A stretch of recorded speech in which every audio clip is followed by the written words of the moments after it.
حضرت مولانا رومی رحمۃ اللہ علیہ ارشاد فرماتے ہیں، اگر تو 10 برس تک بھی بے روزگار رہے اور تیرے پاس کھانے کو کچھ بھی نہ ہو تو پھر بھی علم سے منہ نہ موڑ۔ زہر دکانوں پر نقلی اور زبانوں پر اصلی ملتا ہے۔ جو حد سے زیادہ پیار کرتا ہے وہ حد سے زیادہ نفرت بھی کر سکتا ہے، کیونکہ شیشہ جب ٹوٹتا ہے وہ خطرناک خنجر بن جاتا ہے۔ زیادہ کی ہوس حاصل شدہ کا لطف نہیں لینے دیتی۔ انسان کی عقل صرف اتنی ہے، اسے جانور کہا جائے تو ناراض ہو جاتا ہے، اور اگر شیر کہا جائے تو خوش ہو جاتا ہے۔ بہترین وقت وہ ہے جس میں بدترین لوگ سامنے آ جائیں۔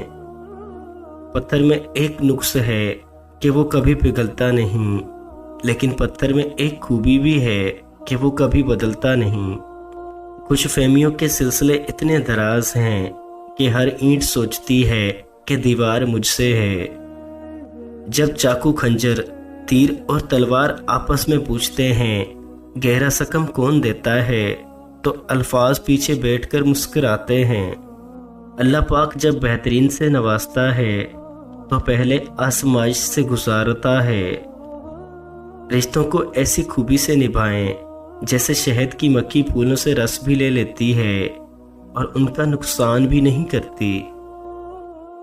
زندگی کتنی عجیب ہے، ہر انسان دنیا کی قید سے رہائی مانگتا ہے اور رہا ہونے سے بھی ڈرتا ہے۔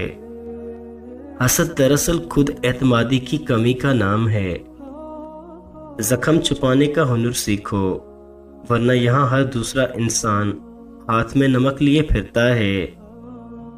انسان سب کچھ بھول سکتا ہے سوائے ان لمحوں کے جب اسے اپنوں کی ضرورت تھی اور وہ دستیاب نہ تھے۔ دستک کا تسلسل مانگنے والے کی شدت کو ظاہر کرتا ہے۔ ہمارا تعلق ایسے نابینا معاشرے سے ہے جہاں اداسی کا یقین دلانے کے لیے آنسو بہانے پڑتے ہیں اور بیماری کا یقین دلانے کے لیے مرنا پڑتا ہے۔ فقیر کی بھوک صرف اس کی جان کھا لیتی ہے، جبکہ سلطان کی بھوک ملک و ملت کھا جاتی ہے۔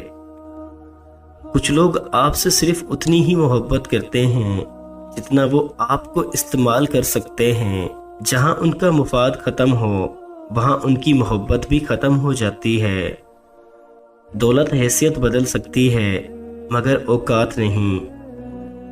کسی ناقدر شخص سے محبت کرنا ایسے ہے جیسے آپ اسے سونے کے پیالے میں آب حیات پیش کریں اور وہ اسے ہونٹوں سے لگانے کے بجائے اپنے پیر دھو لے۔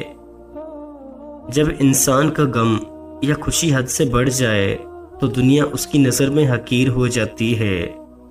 بغیر نقشے کے پرندے بھی اپنے مقام تک پہنچ جاتے ہیں، مگر ایک انسان ہے جو دل سے دل تک پہنچنے میں ناکام رہتا ہے۔ رشتوں کو جوڑے رکھنے کے لیے کبھی گونگا، بہرا اور اندھا ہونا پڑتا ہے۔ تیرے وجود کی بنیاد تیرا باپ ہی ہے، اگر وہ نہ ہوتا تو تو بھی نہ ہوتا۔ تو جان لو تمہارے اندر جو بھی اچھائی ہے اس نعمت کی بنیاد بھی تمہارا باپ ہے۔ انسان سے محبت وہی کر سکتا ہے جس پر خدا پاک مہربان ہو۔ اگر آپ حادثاتی طور پر کسی سے 2-4 کتابیں زیادہ پڑھ گئے ہیں تو انہیں ہضم کرنا سیکھیں، دوسروں کا جینا حرام نہ کریں۔ سب سے بہتر اور عزت کا لقمہ وہ ہے جسے اپنی محنت اور کوشش سے حاصل کیا جائے۔ ہم لوگ نیک بننا نہیں، صرف نیک دکھنا اور نیک کہلانا چاہتے ہیں، اور یہ منافقت کا سب سے اعلیٰ درجہ ہے۔ خودکشی اسلام میں حرام ہے اور موت مسائل کا حل نہیں ہوتی۔ اچھی باتیں پڑھنے کی عادت ہو تو اچھی باتیں کرنے کی عادت خود بخود بن ہی جاتی ہے۔ انسان اکڑ کر ایک ٹیلے پر نہیں چڑھ سکتا، لیکن جھک کر ایک پہاڑ تک پہنچ سکتا ہے۔ عاجزی سے جھکنا سیکھیں تاکہ بلندی نصیب ہو۔ یہ دنیا بوڑھی ہو چکی ہے اور مجھے وہ دنیا چاہیے جو بچوں کی طرح مسکرائے۔ اگر قدر نہیں کرو گے تو اللہ پاک چھین لے گا، چاہے پھر وہ رزق ہو یا عشق ہو۔ زندگی مسلسل امتحان ہے، یہاں 10 بار گرنے کے بعد 11ویں بار اٹھ جانے کا نام کامیابی ہے۔ بہترین زندگی جینے کے لیے اس حقیقت کو تسلیم کرنا پڑتا ہے کہ سب کو سب کچھ نہیں مل سکتا۔ خدا کے ہاں مقام صرف دل کی کیفیت کا ہے۔ اللہ اور انسان کا تعلق الف ہے، یہ ایک سیدھی لکیر جیسا تعلق ہے جس کے ایک سرے پر اللہ ہے اور دوسرے سرے پر بندہ ہے۔ پریشان نہ ہو، اللہ بھی وہی دروازہ کھولتا ہے جس کی چابی آپ کے پاس نہیں ہوتی۔ جب دولت قریب آنے لگتی ہے تو 2 چیزیں ظاہر ہونا شروع ہو جاتی ہیں، ایک دروازے پر سائل، دوسرا خواب میں دولت ہی دولت نظر آنے لگتی ہے۔